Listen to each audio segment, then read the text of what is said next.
And given that relationship, Maloney is ideally placed to kickstart tariff negotiations, not just for Italy, but perhaps for the EU. My goal would be invite President Trump to pay an official visit to Italy and understand if there's a possibility when he comes to organize also such a meeting with Europe. Together we are stronger, and I have to find a way. I'm here to find the best way to make us both stronger on the two shores of the Atlantic. We're going to have very little problem making a deal with Europe or anybody else, because we have something that everybody wants. Ami, what is the status of the tariff negotiations? We're hearing more than 70 countries are lining up to renegotiate their arrangements with the US. Yeah, look, likely there's going to be a number of interim agreements set up by the Trump administration, and no question he could spin this as a win, and in a lot of ways it will be a win, right? Look, I said this from the beginning, I said it over and over again on your show and other places. If this idea of a tariff war is a tactic in order to bring people to the table, I am here for it. And there seems to be a lot of movement. Dozens of countries, in fact, are having these negotiations. I think that's great. Problem is that these things take time, right? The Peterson Institute said that the average free trade agreement takes 18 months. Look, the USMCA, right, NAFTA 2, which was negotiated by Trump himself, took over 12 months. And that's a long time when the economy is in flux, when the stock market is there's a lot of uncertainty and overhang. Nobody knows which direction the stock market's going to go in.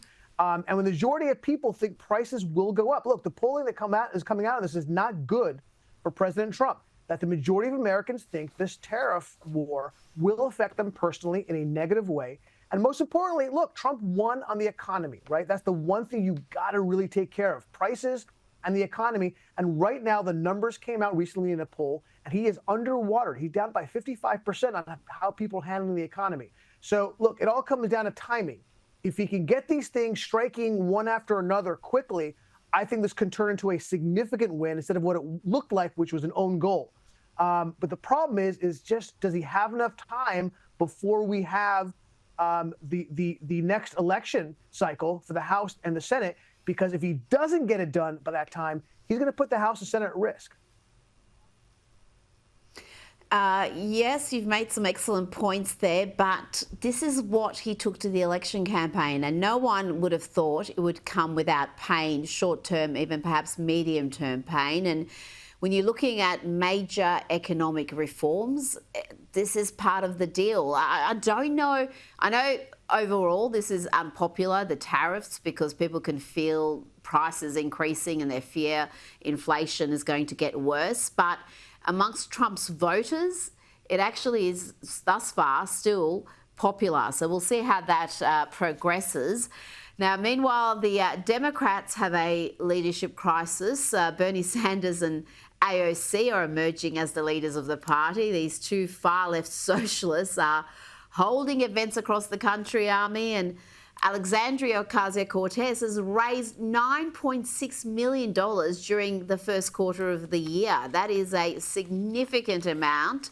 And Ami, she's been spoken about as the leader of the Democrats, not just by leftists like Don Lemon, but also Republicans. Let's hear from Senator John Kennedy from the great state of Louisiana. What do you think of the new leadership, Jasmine, AOC, and Bernie? I consider Congresswoman Ocasio-Cortez to be the leader of the Democratic Party. She's entitled to her opinion. I'm entitled to mine. As I've said about her before, I think she's the reason there are directions on a shampoo bottle. That's a bit harsh. But she certainly is raising enormous sums of money, Ami, and seeming like the leader. You've got these two radicals who are setting the agenda for the Democrats. Yeah, she's raised a ton of money, and alarmingly for the Democrats, 64% of that money is from first-time donors. So she's getting the base excited about her. She's not just raising money; she is essentially the leader. They're doing polling on this. We've talked about it. She's the leader in the polls. I mean, technically, right now, Kamala Harris is still the leader in the poll, but that's really more of an aftershock of the election because she led the party. But right after her is AOC. And by the way, number 2 behind her, or number 3, Pete Buttigieg is way behind her. Gavin Newsom is in single digits. This should worry the Democrats if they want to win the next election, right? We just had an election. The country shifted rightward, and they are pulling against the tide. Look, we know that the Democrats have had this moment where they've got to figure out who are we, right? The election was such a shock to their system. They had to internally figure out who they are. Well, look, you can't say that the Democrats are held hostage by the left. The Democrats are the left. These polling, and if she leads their party, it proves it, okay? That's the problem, is that they like her policies. They like what she stands for. And she's starting to do some interesting things. She's moving away from some social issues and into economic populism. And let's not forget, look, in 2020, Bernie Sanders, do we forget this? Bernie Sanders was leading this race by a lot. He won Iowa. He won New Hampshire. He won Nevada. The only reason why the tide turned toward Joe Biden is because Congressman Jim Clyburn, at the last minute, said in South Carolina, said, you know what, I'm going to support him. Didn't before, but at the end it was like, Bernie's a little too far. He shifted his support to Biden, which moved the black vote in South Carolina, which is one of the largest, if not the largest demographic and electorate within the Democratic Party. And he won that, and then that cascaded into a win. But prior to South Carolina, it looked inevitable that Comrade Bernie, who vacationed with his wife, or I think his honeymoon, in the Soviet Union, was going to become the Democratic nominee. Let's not forget that. No, let's not forget also that this proud socialist has 3 properties, as all good socialists do. Now, Ami, after weeks of feuding between the Trump administration and Maine's Democratic Governor Janet Mills, well, the Trump administration has had enough. They are suing Maine's education department for not complying with the ban on male bodies in girls' sports. I'm going to play here a video from XXXY Athletics, which shows just in the sport of high jump, just in that one sport, an Olympic sport, the top-ranked athletes in California, in Oregon, and in Connecticut in the girls' division are all boys, all athletes that were born male. Now, you personally took to the streets to discover how the radical left thinks about this policy, and it seems like pretty much every second person in Manhattan is from the radical left. This is frightening. You're a trans woman, you should be able to compete because in your heart you are a woman and that's who you truly are rather than who you want to be. And I feel like it would be just, there's a word for it, not right. I think they're women, so they shouldn't be allowed to compete against women.